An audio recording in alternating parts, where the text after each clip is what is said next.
पर जी अगर कोई निंदा कर रहा हो और आप सिर्फ सुन रहे हैं तो क्या हमें भी उतना ही पाप लगता है जितना निंदा करने वाले को? बिल्कुल। तो ऐसा क्या करें कि सुना हुआ निंदा माफी मिल जाए? ऐसे कान में अंगुली डाले सुने ना।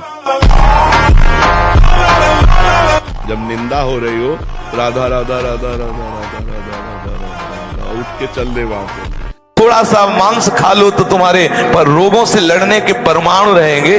कैसी बात करते हो, क्या समझते हो? संयम नियम में जो ताकत है वो किसी में दूसरे का मांस भक्षण करने वाला, वो राक्षसी प्रवृत्ति वाला क्या बल को प्राप्त होगा? जो अध्यात्म बल से युक्त है वही बलवान है। मासिक धर्म एक शरीर की प्रक्रिया है, प्रत्येक माताओं बहनों के शरीर में स्वाभाविक आती है, महीने में एक बार आती है। अब वो अचानक ऐसी स्थिति आ गई है, बार बार आना जाना हो नहीं सकता। स्नान करके भगवत प्रसादी चंदन जल आदि छिड़क करके भगवत दर्शन कर लेना चाहिए दूर से। ना कोई सेवा सामग्री देनी चाहिए, ना वहाँ स्पर्श करना चाहिए। माताओं ने देवराज इंद्र की ब्रह्म हत्या को अपने ऊपर लिया है। ये मासिक धर्म निंदनीय है, ऐसे नहीं है, इसका राज को समझिए। जो माताओं में मासिक धर्म होता है, देवराज इंद्र त्रिभुवनपति है और उनके द्वारा ब्रह्म हत्या बनी वृत्तासुर के मारने की। उस ब्रह्म हत्या को ब्रह्म ऋषियों ने विभाजित किया। पहले नदी को दिया, दूसरा वृक्षों को दिया जो गोंद के रूप में होता है, तीसरा भूमि को दिया, चौथा माताओं बहनों को दिया जो मासिक धर्म के रूप में होता है। ब्रह्मचर्य का पालन करना होगा। प्रत्येक इंद्रियों का निर्विषय हो जाना वास्तविक ब्रह्मचर्य है। केवल जनेंद्रिय से ही ब्रह्मचर्य को नहीं लेते।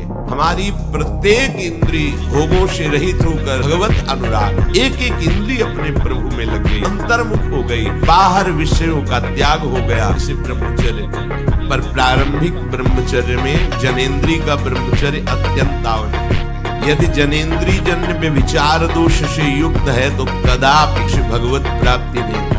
व्यभिचारी शुभ गति चाहे असंभव। और भगवत मार्ग में सबसे बड़ा दुश्मन यही व्यभिचार दोष है, काम। इसी से हमारा हृदय मलिन होता रहता है। मन के अनुकूल चलने की बात को तुम्हें रोकना होगा। जब हम किसी विषय के वेग को सहते हैं, विषय नहीं भोगते, मन बहुत जलाता है। वो जलन हमको भगवत प्राप्ति की इच्छा प्रकट करती है। ब्रह्मचर्य का पालन करना ही होगा। अगर भजन हो रहा है, हमारी बुद्धि काम करेगी। बहुत से ऐसे विकार हैं जो बिना भजन के नष्ट नहीं होते। मेरे किसी पूर्व पाप का प्रायश्चित कराने के लिए भगवान इसको निमित्त बनाए हैं। एक कटुवचन बोलकर मेरे पापों का नाश कर रहा है, इसमें इसका तो कोई दोष है नहीं, हम उसको सह लेते हैं। जब हमारे अंदर विवेक जोरदार होता है तो हम सह लेते हैं, और जब विवेक जोरदार नहीं होता तो हम उसी में डूब जाते हैं। इसलिए नाम जप करो और सत्संग सुनो, तो उससे परिवर्तन हो सकता है। अपनी कोशिश काम नहीं करेगी। खूब डट के नाम जप करो, अधिक से अधिक संख्या में गिन के करो। आजकल तो काउंटर चल गया, बड़ी सुविधा है, माला घुमाने की भी जरूरत नहीं, अंगूठी की तरह पहने राधा राधा राधा राधा राधा। खूब एकत्रित करो, नाम देखो, उसी से आनंद आ जाएगा। नाम जप करो, हर परिस्थिति में वो जगत का मालिक जब तुम्हारा सहयोग देगा तो कोई तुम्हें परास्त नहीं कर पाएगा। तुम्हें जो बनना है वो सोचो, जो सोचोगे वही बन जाओगे। जो तुम्हें बनना है वो सोचो, वैसा सोचो, जैसा सोचोगे वैसा तुम बन जाओगे। सोचो। सुरेंद्र भाटिया जी, राधे राधे। गुरु जी पाप क्या है और पुण्य क्या है? जो शास्त्र कहता है कि ये करो उसे पुण्य कहते हैं, और जो शास्त्र कहता है ये ना करो वो पाप है। जैसे स्त्री स्वरूप 4 हैं, माँ, बहन, बेटी और पत्नी। और एक स्त्री स्वरूप पत्नी से जो व्यवहार करना है वो 3 से नहीं करना है। 3 में जो व्यवहार करना है वो पत्नी से नहीं करना। अगर आप पत्नी वाला व्यवहार, इन 3 पवित्र संबंध, तो ये महापाप हो जाएगा। तो जो शास्त्र विरुद्ध आचरण है उन्हें पाप कहते हैं, और जो शास्त्र संयत, शास्त्र नियत ये करना चाहिए उसे पुण्य कहते हैं। ब्रह्मचर्य ही महान सामर्थ, परम पुरुषार्थ, भगवत प्राप्ति का प्रबल साधन है। परम सुख का, परम शांति का, परम स्मृति का, महान धृति का ये प्रधान साधन ब्रह्मचर्य है।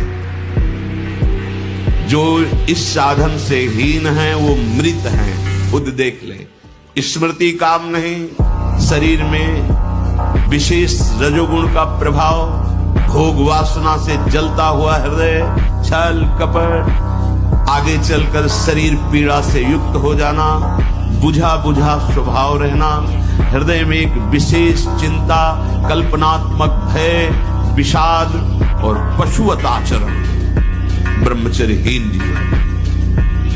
वीर 2 तरह से निकलता है। एक तो जो घातक है वो उसी के शरीर से निकलेगा जिसने हस्तमैथुन किया है, या गंदी क्रियाएं करके बच्चापन से ही वीर को नष्ट किया है। जैसे 12-13 वर्ष की अवस्था है और उस अवस्था से आप अपने कुसंग के कारण वीर का नाश कर रहे हैं। तो कुछ वर्षों तक हस्तमैथुन करने वाला या अन्य गंदी चेष्टा करने वाला ये नहीं जान पाता है कि इसके द्वारा मेरी हानि हो रही, वो नहीं समझ पाता।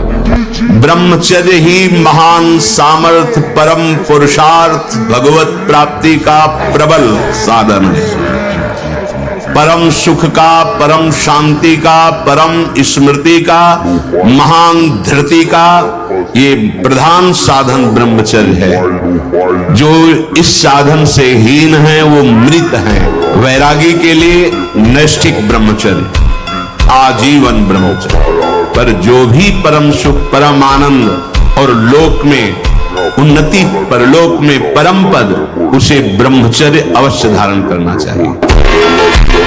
हर कष्ट को तुम रौंद सकते हो, हर कष्ट को सह सकते हो, अगर अभी तुम निश्चय कर लो मैं मरा, अब तुमको कोई नहीं मार सकता।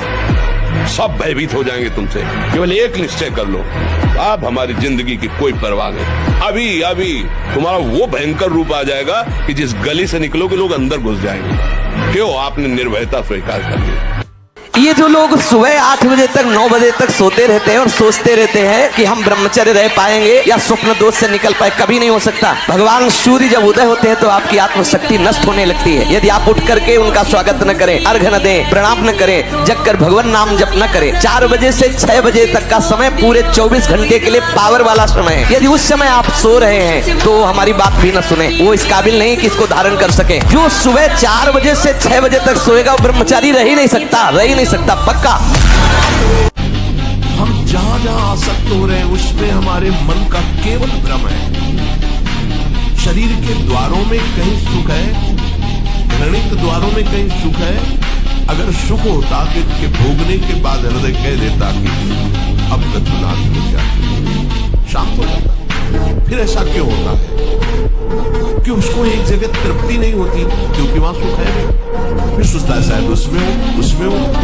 पूरे के पूरे युग के युग व्यतीत हो गए, कल्प के कल्प व्यतीत हो गए भोगते हुए, क्या सुख मिला क्या? और जब ब्रह्मचर्य, ऐसा कैसे हो सकता है? बल है ना, अध्यात्म बल, शारीरिक बल की बात नहीं कहते। ऐसा कैसे हो सकता है? यदि एक बार ऐसा हुआ तो 1000 बार मैं प्रयास करूंगा और इस पर विजय। वो मतलब जिद्दी स्वभाव, एक निष्ठा उसी से आती है, उसी से। पहले खेती जोतते थे ना किसान, एक पार वाला होता था और पूरे खेत को उसी से जोतला है, बलवान होते। 2 लीटर मठा और 8 रोटी पाए, बैल की जैसी ताकत। अगर बैल को नाथ पकड़ के रोक ले तो वो वही खड़ा हो जाए।